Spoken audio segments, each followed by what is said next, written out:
कार्तिक माह में पवित्र नदी या जल से स्नान और कार्तिक मास की कथा का विशेष महत्व माना गया है। इस पूरे माह में कार्तिक स्नान और भगवान की आराधना की जाती है और कार्तिक मास की कथा सुनी जाती है। इससे सांसारिक पापों का नाश होता है और भगवान श्री हरि विष्णु की कृपा प्राप्त होती है।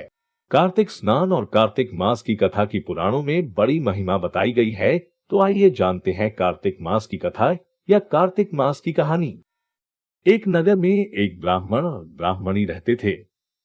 वे रोजाना 7 कोस दूर गंगा यमुना स्नान करने जाते थे।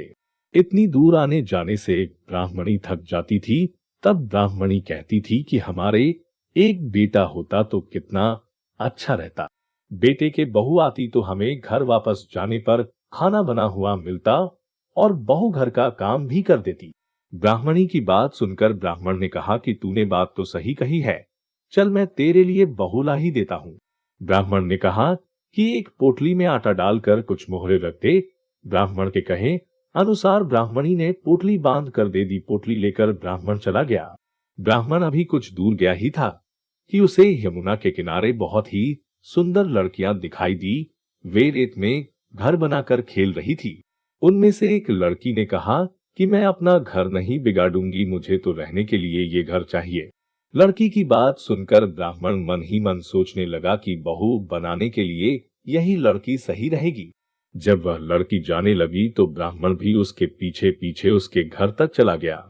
वहां जाकर ब्राह्मण ने कहा, बेटी, भी कार्तिक मास चल रहा है, इसलिए मैं किसी के घर खाना नहीं खाता। मैं आटा लेकर आया हूँ। तुम अपनी माँ से पूछो कि क्या वह मेरे लिए आटा छानकर 4 रोटी बना देगी। यदि वह मेरा आटा छानकर रोटी बनाएगी तो ही मैं रोटी खाऊंगा। लड़की ने जाकर अपनी माँ से सारी बात कह दी। माँ ने कहा, ठीक है, जाकर बाबा से कह दे कि वह अपना आटा दे दे, मैं रोटी बना दूंगी। जब वह आटा छानने लगी तो आटे में से मोहरे निकली। वह सोचने लगी कि जिसके आटे में इतनी मोहरे है उसके घर में कितनी मोहरे होंगी। जब ब्राह्मण खाना खाने बैठा तो लड़की की माँ ने कहा, बाबा, आप अपने लड़के की सगाई करने जा रहे हो। तब ब्राह्मण ने कहा कि मेरा बेटा तो काशी में पढ़ने गया हुआ है, लेकिन यदि तुम कहो तो खांड कटोरे से विवाह करके तेरी बेटी को अपने साथ ले जाऊं। लड़की की माँ ने कहा, ठीक है बाबा, और खांड कटोरे से शादी करके ब्राह्मण के साथ भेज दिया। ब्राह्मण ने घर आकर कहा, रामू की माँ, दरवाजा खोलकर देख, मैं तेरे लिए बहू लेकर आया हूँ। ब्राह्मणी बोली, दुनिया ताने मारती थी, अब आप भी मारने लगे। हमारे तो 7 जन्म तक कोई बेटा बेटी नहीं है, तो बहू कहां से आएगी।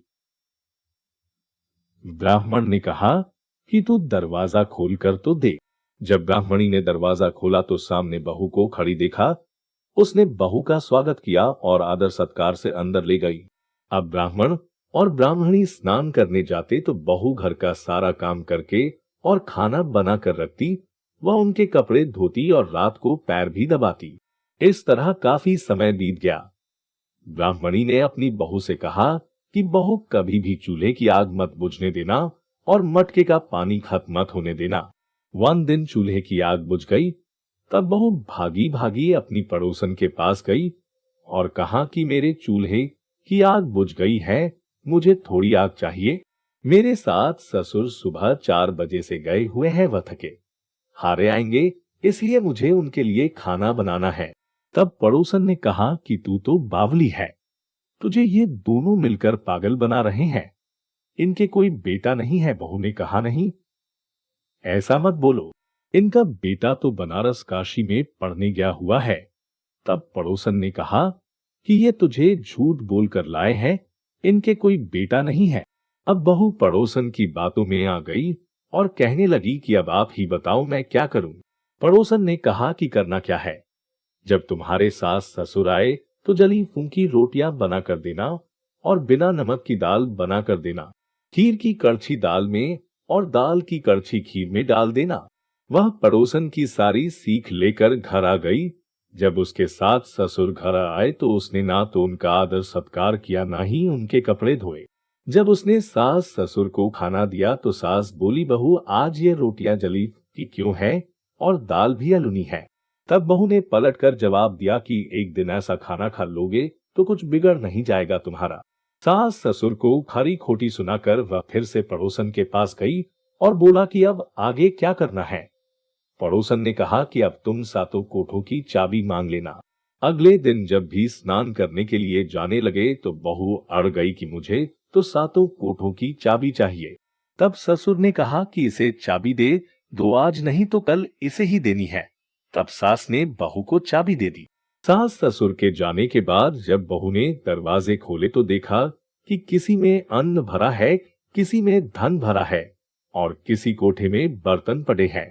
जब उसने सबसे ऊपर का 7वां कोठा खोला तो देखा कि शिव जी, पार्वती माता, गणेश जी, लक्ष्मी माता जी, पीपल पतवारी, कार्तिक के ठाकुर, राई दामोदर, तुलसा जी का बिड़वा, गंगा यमुना व 33 कोटि देवी देवता विराजमान है।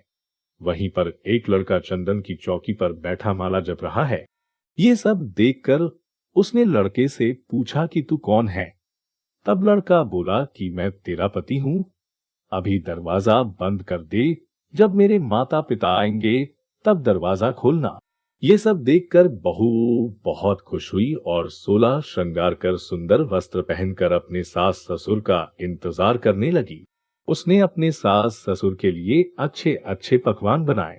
जब उसके सास ससुर घर पर आए तो उसने उनका आदर सत्कार किया और प्रेम पूर्वक खाना खिलाया और पैर पैर दबाने लगी। पैर दबाते दबाते बहू ने कहा कि माँ, आप इतनी दूर गंगा यमुना स्नान करने के लिए जाती हो तो आप थक जाती हो, इसलिए आप घर पर ही स्नान क्यों नहीं करती हो?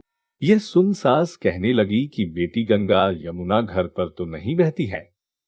तब उसने कहा, हाँ माँ जी बहती है, चलो मैं आपको दिखाती हूँ। जब बहू ने 7वां कोठा खोलकर दिखाया तो उसमें शिव जी, पार्वती जी, गणेश जी, लक्ष्मी जी, पीपल पतवारी, कार्तिक के ठाकुर, राई दामोदर, तुलसा जी का बिड़वा, गंगा यमुना बह रही है और 33 कोटि देवी देवता विराजमान है। वही चौकी पर बैठा एक लड़का माला जप रहा है। माँ ने कहा कि बेटा तू कौन है? लड़का बोला, माँ मैं तेरा बेटा हूँ। तब ब्राह्मणी ने पूछा कि तू कहाँ से आया है? लड़के ने जवाब दिया कि मुझे कार्तिक देवता ने भेजा है। बुढ़िया ने कहा कि बेटा यह दुनिया कैसे मानेगी कि तू मेरा बेटा है? बुढ़िया ने कुछ विद्वान पंडितों से मदद मांगी। पंडितों ने कहा कि इस पार बहू बेटा खड़ा हो जाए और उस पार बुढ़िया खड़ी हो जाए। बुढ़िया ने चमड़े की अंगिया पहनी हो और छाती में से दूध की धार निकलकर बेटे की दाढ़ी मूछ भीगे और पवन पानी से गठजोड़ा बंधे, तब माने कि ये बुढ़िया का ही बेटा है। उसने ऐसा ही किया, चमड़े की अंगिया फट गई और छाती में से दूध की धार निकलकर बेटे की दाढ़ी मूछ भीग गई। पवन पानी से बहू बेटे का गठजोड़ बंध गया। ये सब देखकर ब्राह्मण और ब्राह्मणी की खुशी का ठिकाना न रहा। हे कार्तिक के ठाकुर, जैसे ब्राह्मण ब्राह्मणी को बहू बेटा दिया वैसे सबको देना। कार्तिक मास की कथा कहने, सुनने और हुंकारा भरने वाले सब पर कृपा करना। यह थी कार्तिक मास की कथा। हम आशा करते हैं कि आपको कार्तिक मास की कथा पसंद आई होगी। धन्यवाद। ऐसे ही वीडियोस के लिए सब्सक्राइब करें स्पिरिचुअल गुरु आदर्श यूट्यूब चैनल।